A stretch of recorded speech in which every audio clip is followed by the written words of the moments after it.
That's what we're about to come to, because you have profit solutions that looks like, you know, you're wondering what is going on with the military. I mean, this is not, it would seem this is not the military that you know. Yes. But I'm sure you've also heard a lot of people saying that the military has not been equipped in a long time. And even recently, the president had to ask for a loan, an approval for a loan from the National Assembly, $1 billion to ensure that the military has what it needs to be able to carry out its assignment.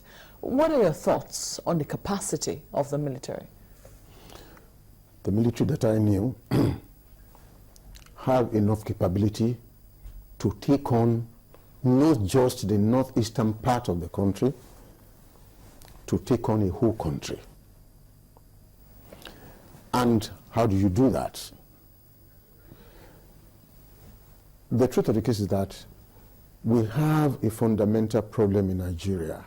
One, we have this syndrome of acquiring and acquiring and acquiring equipments.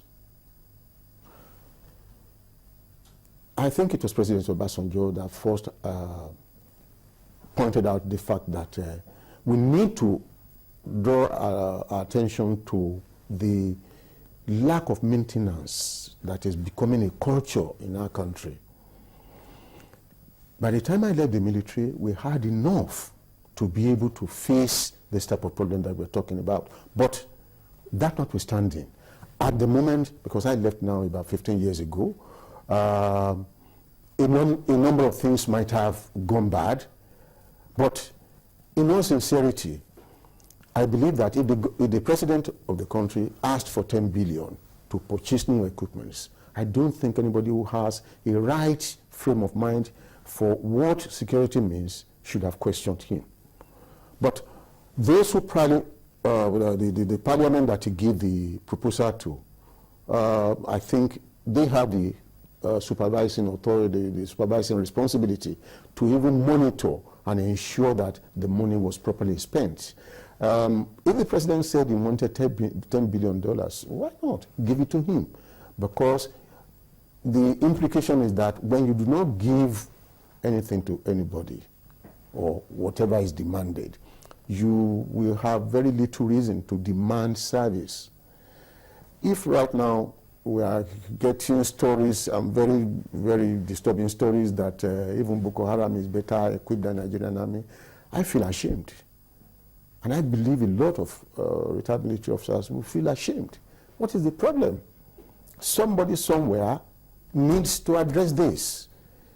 We shouldn't be in a position where we are going to be asking for new purchases and new purchases. We should be able to go into battle with what we have and get the job done. Can you go into and battle? If we now have additional something, yes, let it come. General, let's look at the issue of morale. We talked about the military being morale. You mentioned here how soldiers turned the guns on their commanding officer. You say it's never been, you've never seen that kind of situation. But what do you think would have caused that kind of thing? What would cause the morale of the soldiers to be so low as to turn on their boss? You see, I told in a forum where we were discussing, I said, this is very unusual. I wouldn't have thought of it. And the way we function in the military, as a commander, you have absolute confidence to discharge orders. You give orders and you expect them to be obeyed. Even those who obey those orders, we have channels through which they can vent their objection. We have what we call DORBA in the various units. It's a sort of conference of the soldiers with the commander. They come up with whatever problems they have, whatever misgivings they have about anything, and it is a free state. Now, it's not just the commander that listens to that. Somebody is appointed in that unit to start writing down whatever the soldiers are saying. And the minute of that conference goes to the formation commander, the GOC. So there are established channels for venting their grievances. And under those circumstances, should soldiers have turned around to use the weapons they were supposed to use in operation on their commander? Something must be wrong. I'm not saying that the soldiers are totally wrong. I am not saying that the officer involved was totally wrong, but something unusual has given way there. What could have made things so bad as men who are trained and who have taken an oath could turn and take on their own? It calls to question recruitment policy. It calls to question the training. It calls to question the cohesion in the units. The army that I do, no, you don't do that. No, you cannot do that. It does not, it just does not, it cannot arise. It should not arise. It should not arise. So there are quite a number of things that ex-military officers will want to find out. Why should that type of situation occur?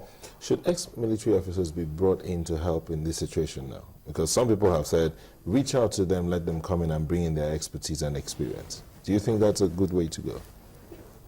In Nigeria, we have not cultivated the reserve type of practice. You see, when a military officer steps out of service, you're supposed to be on reserve for a number of years. We have not cultivated that. We have retired military officers, but we have not really developed the reserve force as something that we can easily now turn around to just because we are faced with the problem that it will come out. It will be totally voluntary. If you ask ex-military officers who are prepared to serve, yes, some will certainly come up. But there has to be a structure. There has to be a structure. That structure is not there. We have ex-servicemen, we have retired military officers, everybody is there. Do we have a reserve? Say again? Do we have a reserve? Do we operate a reserve system as well? Yes, in countries where it is operated. In Nigeria, do we operate it? We don't. So we do not have such a system? No. I'm not aware of any. I'm a retired military officer.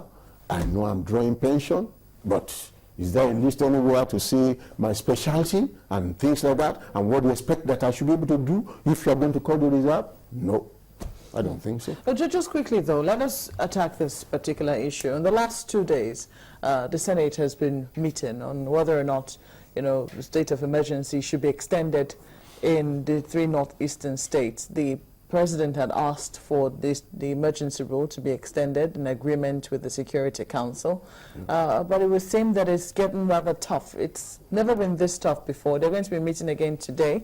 The House of Reps will be convening today as well. What are your thoughts? Because some of the senators who are disagreeing are saying that, well, this hasn't worked in the last 18 months. They do not see getting any better results from, extending this particular rule. They believe that it's counterproductive. What are your thoughts on it?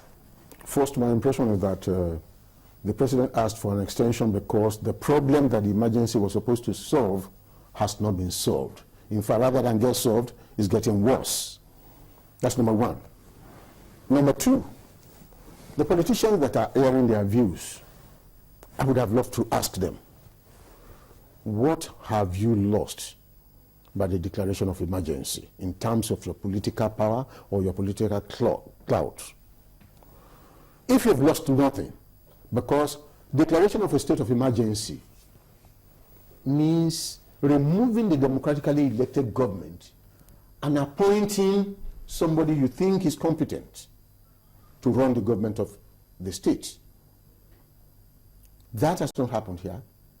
Is that the implication? It looks like a half-hearted approach. State of emergency. If the situation demanded the declaration of emergency, I think that step ought to have been taken. And if that step was taken, probably, we would have probably avoided the current complications. But given the political dispensation, the President does not, he's in a political post. He wouldn't want to earn the wrath of his supporters. And so, okay, all you need to do is that the security something of the state is in the hands of the military commander in your state area. The current governor, wherever he's sitting, is in all the states, are they in control of the forces? No, let's be frank. They're not. Not even the police. So, I'm a little bit taken aback. What is the declaration of emergency? What is it? if you don't unseat the government there and put a military man there to run the affairs and get things going because of the emergency, then you've lost it. So, the president is justified to say he wants an extension of the emergency because the problem has not been solved.